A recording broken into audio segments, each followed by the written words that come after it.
When people hear the word financial scam, they think of modern times, fake investments, Ponzi schemes, digital fraud. But the very first financial scam did not happen online. It happened more than 4,000 years ago in the world's first cities, ancient Sumer. This was the birthplace of money, contracts, and recorded trust, and that made it dangerous.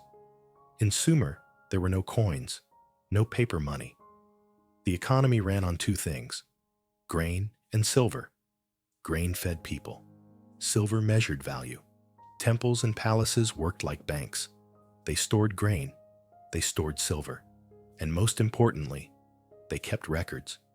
Every deposit, every loan, every obligation was written on clay tablets.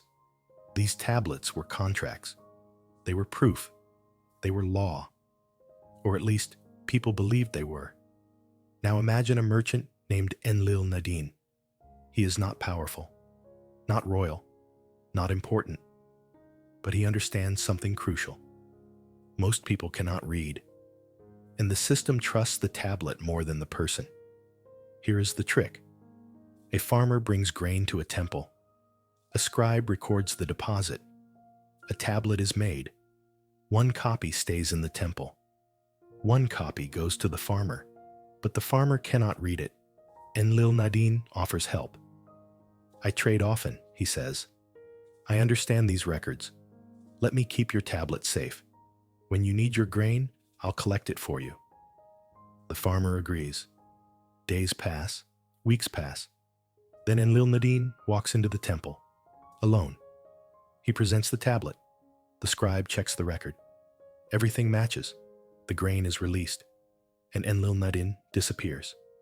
He sells the grain, trades it, lends it for interest. When the farmer finally returns, confused and angry, the temple checks its records. The grain was already claimed. The tablet says so. The contract was fulfilled, on clay, not in reality. For the first time in history, someone had learned how to steal without touching anything. No violence, no weapons, no broken locks, just paperwork. And this was not a single crime. The idea spread. Other merchants copied it. Some scribes were bribed. Records were altered. Dates adjusted. Debts created on clay that never existed in real life. Interest piled up. Farmers lost land. Some were forced into slavery over fake obligations. Thousands were cheated, quietly, legally, and slowly, because the system trusted the record more than the human. Eventually, the damage became impossible to ignore. Trade slowed. Trust collapsed. People feared temples. They feared contracts. They feared records. And the kings noticed. Sumerian rulers did not use the word fraud, but they understood the threat. If trust dies, the economy dies. And when the economy dies, the city dies. So the kings did something extreme. They erased debt, literally.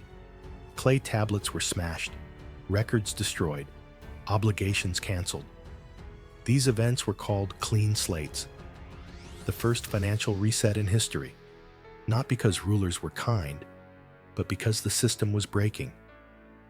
And here is the lesson. Financial scams are not modern.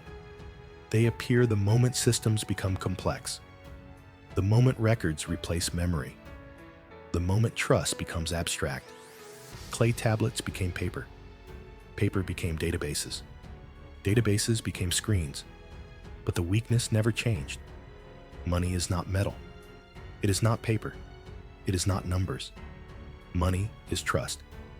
And the moment trust becomes invisible, someone will find a way to steal it.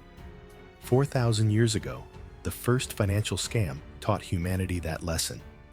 We are still learning it today. This is hidden money history.